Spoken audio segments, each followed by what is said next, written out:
ప్రజాకవి కాళోజీ నారాయణరావు పేరిట వరంగల్లో నిర్మించిన కళాక్షేత్రం గోడలకు పగుళ్లేర్పడ్డాయి. ఇటీవల సీఎం రేవంత్ రెడ్డి చేతుల మీదుగా ఈ భవనం అట్టహాసంగా ప్రారంభమైంది. నెల రోజులు కూడా గడవక ముందే గోడలకు పగుళ్లు రావడంతో నాణ్యత విషయంలో విమర్శలు వెల్లువెత్తుతున్నాయి.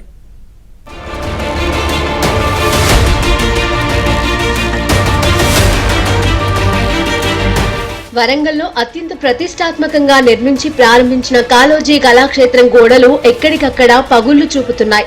హైదరాబాద్ లోని రవీంద్ర భారతిని తలదన్నేలా వరంగల్లో కాళోజీ కళాక్షేత్రాన్ని నిర్మిస్తామని బీఆర్ఎస్ హయాంలో హనుమకొండ బాలసముద్రంలో 4.20 ఎకరాల స్థలంలో 52 కోట్ల రూపాయల అంచనా వ్యయంతో 2014 సెప్టెంబర్ 9న కాళోజీ జయంతి రోజున శంకుస్థాపన చేశారు. ఆ తర్వాత 2 ఏళ్లలో పూర్తి చేయాలని లక్ష్యంగా పెట్టుకున్నప్పటికీ దశాబ్దానికి కూడా కాలేదు. కాంగ్రెస్ అధికారం చేపట్టాక పెండింగ్ లో ఉన్న పనులు పూర్తి చేసి నవంబర్ 19న భవనాన్ని ప్రారంభించారు. కానీ నెల రోజుల్లోనే గోడలకు పగుళ్లు పట్టడం చర్చనీయాంశంగా మారింది.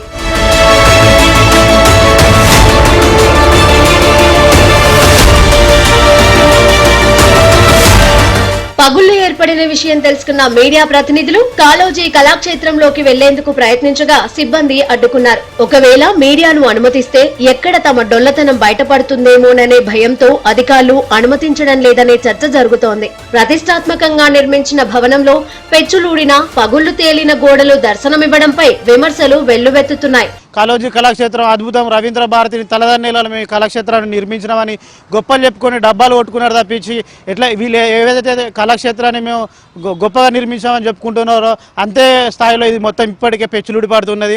50 కోట్లతో ఎస్టిమేషన్ చేసిన కళాక్షేత్రం 95 కోట్ల దాకా పోయింది.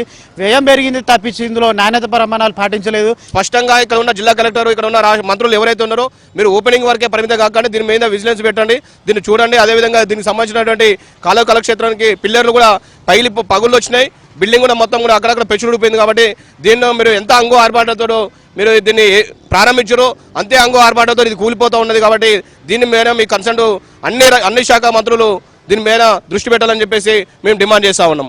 ఇట్లా ఎన్ని రోజులు దాస్తారు దీన్ని? ఇది అంటే దాయడానికి పెట్టినరు, దీన్ని ఏమన్నా ఇన్ని కోట్లు ఖర్చు పెట్టినరు, ఇన్ని కోట్లు ఖర్చు పెట్టి దాన్ని ఎందుకు మూసి పెడతారు? జనాలు చూడాలి కదా. కొందరికి ఫోటోలు దిగే ఇష్టం ఉంటుంది, ఫోటోలు దిగుతారు, కొందరు ఫోటో షూట్ నడుస్తుంది, కొంచెం వెలుగు అంటే అభివృద్ధిలోకి వస్తుంది, కొంచెం బయట జనాలు చూస్తారు దీన్ని ఇట్లా ఉన్నదరే బాగున్నదరా చూడాలి అని.